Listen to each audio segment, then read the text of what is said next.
Hello, welcome to Have Roots Will Travel. My name is Lisa Elvin Stoltari, and I am a genealogist and a passionate traveler. In this series that I've been doing for the last year, we are exploring Les Filles du Roi, the King's Daughters. And each and every episode, we are featuring a individual one and really getting to know her story in order that we can honor them. Don't forget to subscribe. Also, click on that notifications alert. I also have a website so you can see past episodes as well. Have Roots Will Travel is the website.com. And I'm also on Facebook, Have Roots Will Travel. So with that being said, let's get started. Regular viewers know that I produced a video called Les Filles du Roi, the Program 2.0, and that gives you all the insight you need about what your ancestor would have gone through, what the Filles du Roi experienced in France and also on their way here. So have a look at that if you need more insight. This episode's featured Fille du Roi is a lady named Marguerite Deshayes. She was actually preceded in New France by her sister, Marie, which we will explore in the next video. But for right now, let's focus on Marguerite and find out what her journey was all about. So all we know about Marguerite is that she was born in 1646 in Rouen, in Normandy. Her parents are unknown. So those of you who know Normandy know that Rouen is a very, very prominent place. It's found on the River Seine. It's the capital of the region of Normandy, and it has an amazingly historical story. And at one time was the largest city in medieval Europe. It played a prominent role in both English and French histories from the 11th to the 15th century. Joan of Arc was tried and burned alive here in this area in 1431. So Rouen is totally it has such education and culture. It's a remarkable place, but we do not know specifically what parish she came from, who her parents were. We kind of think it's in this area, but it could have been a suburb. We don't know. So we'll go with that for now. Again, not knowing her circumstances, all we know is that she was on that ship, La Nouvelle France, and arrived in Quebec on July 31st, 1670. We don't know her dowry, if anything. Let's find out who she marries. So Pierre Ménard de Saintonge is his name. He was born about 1642. We also do not know exactly where he's from, but we kind of can gather that because Saintonge at the time was a province, which is now part of the Nouvelle-Aquitaine region, we assume that that is where he came from. And this is just a beautiful, picturesque part of the place where he would have been, might have been born. But we do know that he was a plowman and a cobbler. So that much we do know. So let's see when they got together. So Pierre did come to New France as a soldier with the Carignan Regiment, with part of the company that was Saint-Ours. On the 14th of September, 1665, is when he arrived.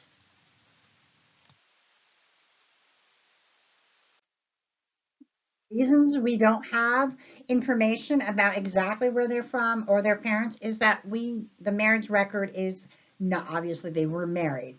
That is Quebec.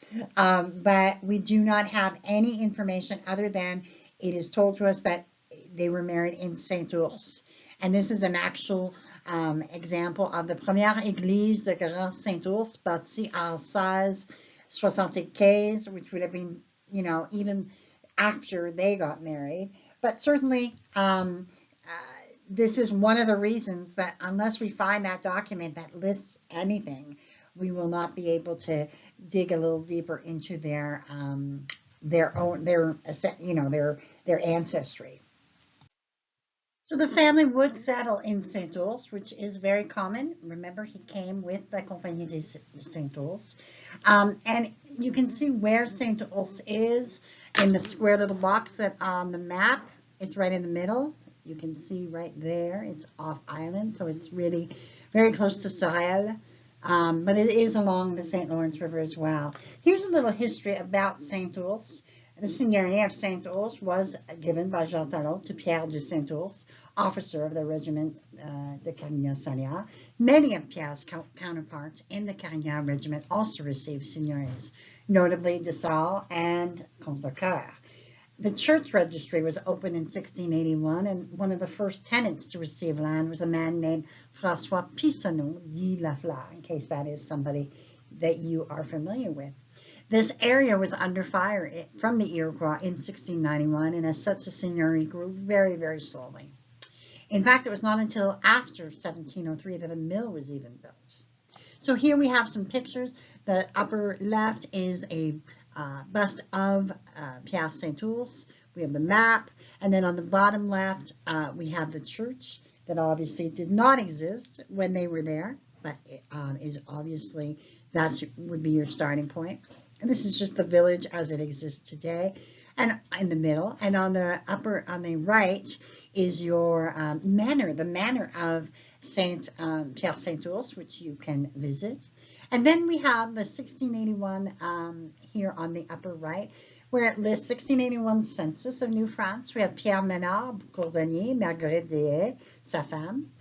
So they were about 10 years apart. Their children, Marie, who's 10, Pierre, 9, Madeleine, 7, Geneviève, 4 years, Catherine, 2. They have 1 gun, and we have 4 Betacon. They have 4 goats and 6 arpents, about 3 to 4 acres of land. Pierre is that not only is he a cobbler, but he's also a shoemaker. He's also the notary. So you know what? You got to wear many hats in this area. Would go on to have 7 children together. Marie Marguerite would marry François Juninot and have 3 children, all of whom made it to adulthood. She then married Luc de Guire and had 1 child, who made it to adulthood. She then married Louis Gautier de Landreville and had 4 more children, all of whom made it to adulthood. Pierre married Suzanne Laporte and had 9 children, 7 of whom made it to adulthood. Marie-Madeleine would marry Pierre Chevalier and have 8 children, but only 2 that survived. She then married Jean-Baptiste Delpy and had 6 more children, only 3 of whom would survive. Geneviève married Guillaume Fayette and had 7 children, all of whom survived. Marie-Catherine would marry Jean de Guire and have 5 children, all of whom would make it. Adrien married Marie-Elizabeth Fayler and had 7 children, all of whom made it to adulthood. François-Marie would marry Marie-Jeanne Charpentier and would have 10 children, 7 of whom would make it. So sometime after 1681, where they were listed as living in Saint-Ours, they then moved to a city called Contrecoeur. And Contrecoeur is a city in the southwest of Quebec. And you can see where it is on that map. I've given you a picture of what it looks like today. Very pretty. And there's approximately 10,000 people living in Contrecoeur. It's about 28 miles northeast of Montreal, and you can get to it by the Autoroute 30, which continues on to Sorel. In 1672, Antoine Picardie de Contrecoeur, a soldier of the Carignan-Salière regiment, originally from Saint-Chef, Isère, France, was granted a seigneury by King Louis XIV. Other pioneers founded the town in 1681, and it is named in his honor. A migratory bird sanctuary is located near the town on Contrecoeur Island. So this is where they moved to. Pierre would pass away sometime between 1693 and 1695. It was an early death. He would have been about 50 years old, an extremely early time. This would have left Marguerite a widow with 6 of her 7 children not married and presumably living with her. She did not remarry. It's extremely likely that she would have been left with enough financial strength to go it alone, and so she did. Marguerite would herself pass away in 1709.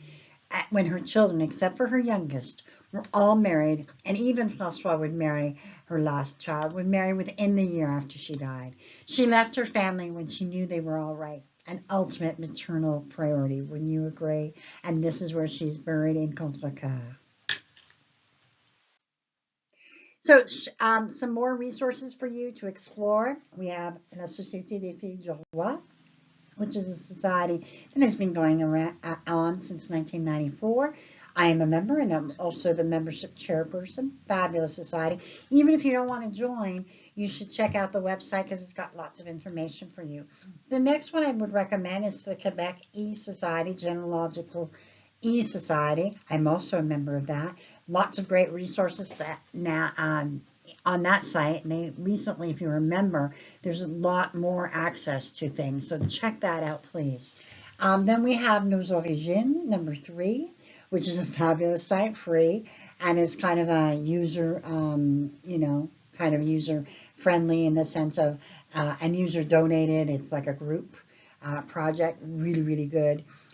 We have Généalogie Québec, which is a paid site, and it really is the Quebec, version of Ancestry, if you will. Fabulous, worth every penny. Then we have Migration, which is not a paid site, but I contribute, every month or so. I give them money because I'm just so grateful that they do what they do. Really is everything you ever wanted to know about Les Filles du Roi and all the rest of it. And then, of course, last but not least, we have the Facebook group, Filles du Roi Descendants, fabulous site as well. Check that out. I've listed all of the links for you in the page notes. And with that, we end our episode number 101 of Marguerite Deshayes. I think she lived a remarkable life in that she was a tower of strength and was able to not only make her way from place St. Ours, which must have been out in the middle of nowhere at the time, and then move her whole family to Contrecoeur, lose her husband shortly after, and then continue on until she knew that her family was safe. So a true woman of substance is our Marguerite Deshayes. We thank her for her contribution and we bless her memory. Until I see you next time on episode number 102, au revoir.